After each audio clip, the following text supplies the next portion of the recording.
тэгээ Америкийн нийгэмд baby boomers гэдэг нэг хэсэг бүлэг хүмүүсийн тухай хэсэг нийгмийн бүхэл бүтэн одоо нэг үеийнхний тухай яриад байдаг шүү дээ. Тэгэхээр тэр baby boomers гэж чухам хин бэ? Энэ хүмүүсийг яагаад ингэж их яриад байдаг юм те? Бусад үеийнхэнтэй харьцуулахад тэгээд тэр тухай өнөөдөр ярьж өгч байна. За тэгээд яг энэ baby boomers-ийнхэн бол ерөөсөө Америкийн нийгмийн хүн амын хамгийн их өсөлттэй байсан тэр хүмүүс хамгийн их хүүхэд төрж исэн тэр үеийг хэлээд байгаа байхгүй юу? Бүүм гэдэг чинь одоо өөрөө нөгөө одоо тесрэлт болох ч юм уу те бүүм болох гэдэг тэрийг хэлж байгаа юм.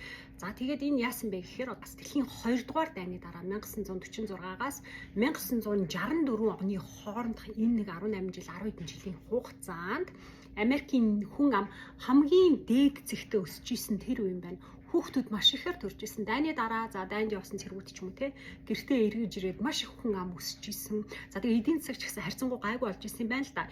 Энээс өмнө нөгөө 1930 оны эдийн засгийн том хямрал шүү дээ. Тэр үеийг өнгөрөөд дайн өнгөрөөд тэгээд нэг арай жоохон тайван болоод хүн ам ингээ өсөж исэн юм байна. Жилд дунджаар 4.2 сая шинэ хүүхэд төрдөг байсан гэж байгаа байхгүй энэ хугацаанд энэ baby boomers-ийн хугацаанд. Тэгэхээр ч одоо Монгол улсын хүн амаас их хүүхэд жилд төрж ийн гэхээр ч дасар их тооштой. За тэгээд яг энэ хугацаанд 78 сая Америк хүн төрж исэн юм байна. За тэгээд энэ хүмүүсийг төрхийн хэрээр за яг одоо ингээ өсөж төрөөд явж байхдаа зэрэгцээд ерөөсөө одоо нийгмийн өсөлт хөгжил одоо бизнес эдийн засгийн салбар тэр болгонд бүүм гэдэг ингээ тесрэлт гараад шинэ амжилт одоо шинжлэх ухааны нээлт ч юм уу те тийм зүйл болдог байсан учраас энэ үеийг baby boomers гэж нэрлэдэг байгаа маа. За тэгээ 1946 оноос эхлээд baby boomers-ууд төрж эхэллээ. Тэр олон хүүхдүүд чинь тоглоом тоглох хэрэгтэй болноо. Тоглоомын салбарт маш их дэвшилт гарч исэн. Тэр үед ерөөсөө бүх салбар ингээд одоо үйлдвэрлэлийн салбар хөгжиж байхдаа зэрэгцээ тоглоомод одоо Барби жишээлбэл яг тэр 1950-60-аад оны үед үүссэн ч юм уу те өнөөдрийн хүүхдүүдийн дунд тэр их алдартай байдаг тоглоомод яг baby boomers-ийн үеэс л одоо ингээд санаа нь гарч үүсэж исэн байгаа байхгүй юу. Тэр хоол хүнсний салбарт Америкт маш их дэвшилт гарсан. 1970-аад оны үед нэг Америкийн одоо энэ шинжлэх ухаанд нэг ололт амжилт гарсан нь юу байсан бэ гэхээр ерөнхийдөө хүнсний салбарт одоо шин нээлтүүд хийгдсэн тэр дундаас одоо high fructose corn syrup гэдэг өнөөдөр хүнсний үйлдвэрлэлд маш их өргөн ашиглаж байгаа тэрхүү бүтээгдэхүүнийг нээснээрээ хүнсний үнийг маш одоо хямд боломжийн үнэтэй болгож ирж ийсэн аа.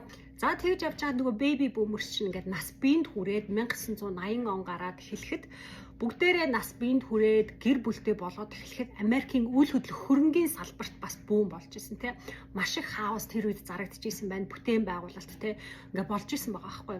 За тэгээ ингэж яваад нөгөө хүмүүс чинь хаосаа авчлаа. Үүний дараа яасан одоо нөгөө хөрөнгө оруулалтын салбар Америкт бас одоо яг baby boomers нас биед хүрэхтэй зэрэгцээд ингээ хөгжөө явж исэн байна. Одоо бол baby boom ихэнх нь тэтгэвртэй гараад ерөнхийдөө сууж эхэлсэн байгаа. Их үеийн baby boomers-ийнхэн 2010 оноос эхлээд тэтгэвртэй гарч эхэлсэн байна л да.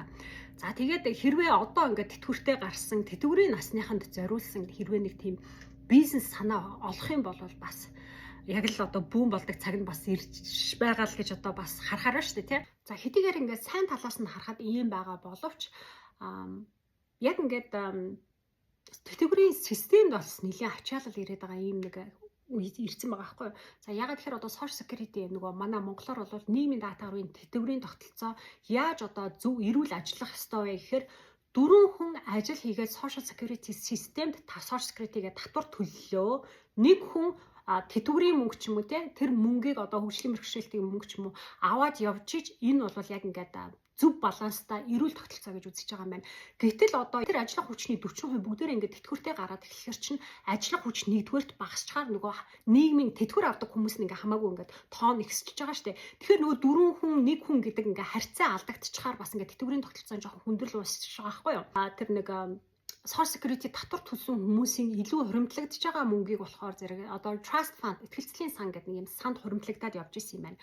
За тэгээд тэр санд мөнгө хуримтлагдаад ерөнхийдөө өнөөдөр тэтгэвэр авж байгаа хүмүүсийн нийт авж байгаа мөнгөний 90% нь яг өнөөдрийн татвар төлөгчдөөс ирж байгаа мөнгө. За харин нөгөө 10 орчим хувь нь болохоор яг trust fund-аас гарч идэх юм байна л да. За тэгээд тэр яг trust fund буюу тэр ихтгэлцлийн сан ингээд нэгэнд ийм олон хүн тэтгэвртэй гараад тэтгэврийн мөнгө аваад эхлэхээр тэр trust fund-ийн мөнгө маш дундарч байгаа. Тэгээд ерөнхийдөө одоо тооцоогоор бол 2034 он гэхэд энэ Social Security Trust Fund-ийн мөнгө бүрэн дууснаа гэдэг ийм ерөнхий одоо прогнозтой ийм байгаа байна л да.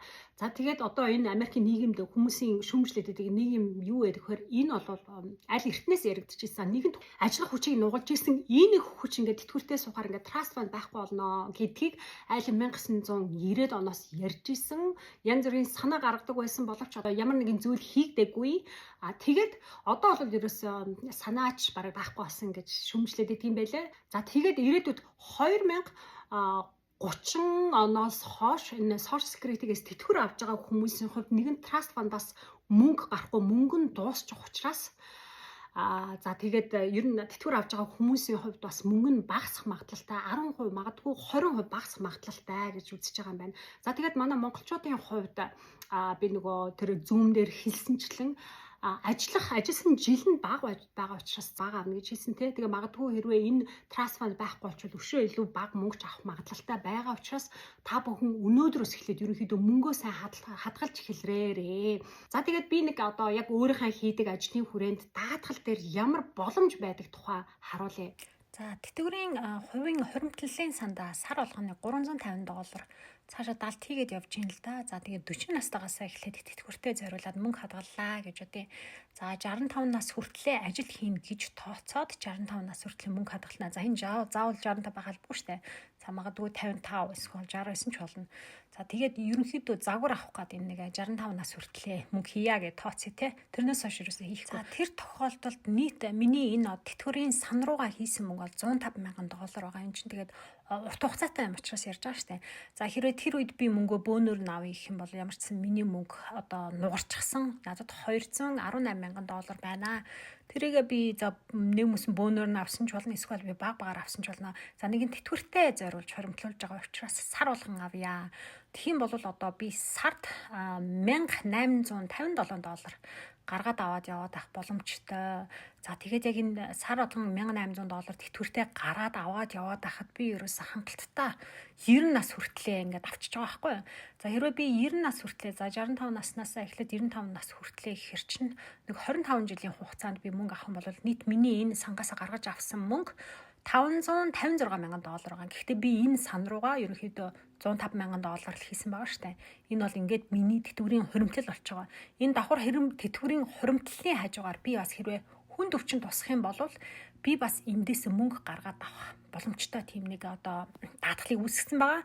Дээрээс нь хэрвээ би нас барах юм бол одоо энэ авч чадаагүй мөнгөө өөр хүүхдэд өвлүүлнэ гэдэг бас нэг юм даатгалын бас нэг үйлчлэгийг давхар аваад яваад байгаа. Хэрвээ үнэхээр зөв мэдээлэлтэй байгаад зөв ашиглаж чадах юм бол одоо Америкийн нийгэмд бол мөнгийг яаж бол өсгөх, хадгалах маш олон боломж байгаа. За тэгээд миний энэ саяны танилцуулсан бол зөвхөн нэгийнхэн нэг хэсэг нь л байлаа. Тэгээ яг энэ дээр илүү дэлгэрэнгүй мэдээлэл авахыг хүсэх юм бол та бүхэн надтай холбогдороо би таны насанд тохирсон таны боломжинд тохирсон тэрхүү хувилбарыг харуулад бас одоо яаж амьдралдаа зохицуулаад өөрчилж болох уу тэр их боломжуудыг харуулах болно. Тэгээ илүү дэлгэрэнгүй мэдээллийг авахыг хүсвэл надтай холбогдороо.